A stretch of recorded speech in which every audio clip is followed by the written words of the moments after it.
Bonjour tout le monde.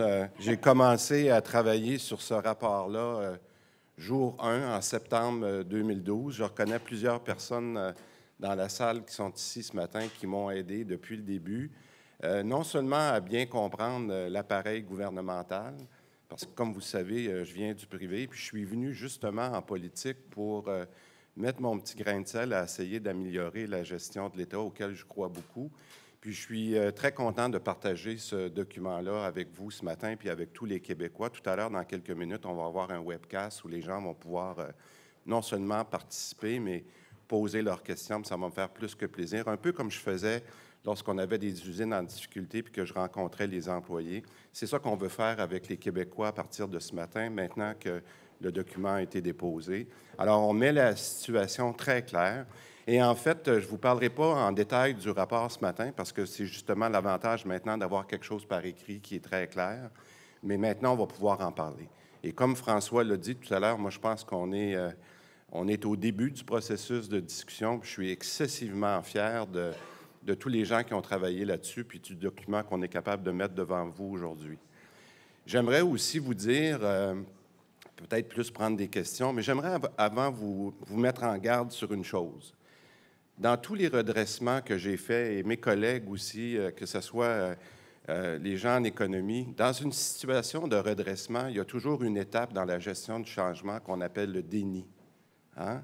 Lorsqu'on arrive dans une entreprise ou lorsqu'on arrivait dans une usine qui était en difficulté, c'est comme dans n'importe quelle organisation, on entend beaucoup, que ce soit des employés ou des gestionnaires, alors vous pouvez faire le parallèle avec le gouvernement, les gens disent « Non, non, non, non, ça va bien, ça va passer.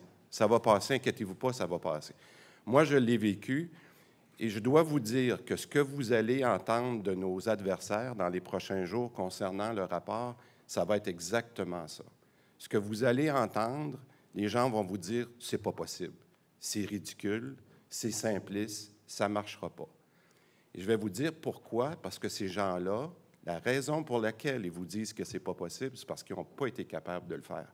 Ni le Parti libéral pendant 10 ans, ni le Parti québécois depuis 2 ans n'ont été capables de faire ce qu'on met, qui est clair, qui est dans le document que vous avez là, ce plan d'action-là. Je vous le dis, c'est possible. Pour ma part, et c'est pour ça que j'apprécie l'opportunité qui m'a été donnée par ce parti-là, par la coalition, qui n'a pas les mains attachées, qui est libre de faire ce qu'on veut faire et qui est pour le bien-être des Québécois, mais surtout pour les familles. Moi, j'avais eu un mandat très clair. Il faut baisser les impôts et pour ce faire, il faut mieux gérer l'État. Ce qu'on vous livre aujourd'hui, c'est un document, un plan d'action qui dit on peut baisser les taxes des Québécois et pour ce faire, on doit mieux gérer l'État. C'est aussi simple que ça. Et toute personne qui va vous dire qu'ils ne sont pas capables de le faire, c'est parce qu'ils n'ont peut-être pas le courage de faire ce qui doit être fait.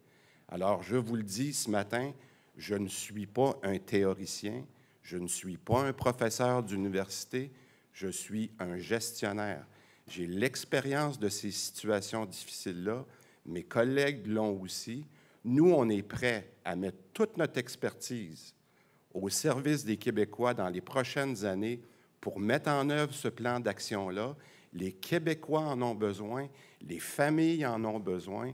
Et je vais vous dire, dans les 20 quelques prochains jours, on va tout mettre notre énergie pour convaincre les Québécois que c'est possible de le faire et on va laisser la démocratie décider le 7 avril. Mais ça va nous faire plaisir de mettre tous nos efforts dans les prochaines semaines. Merci beaucoup.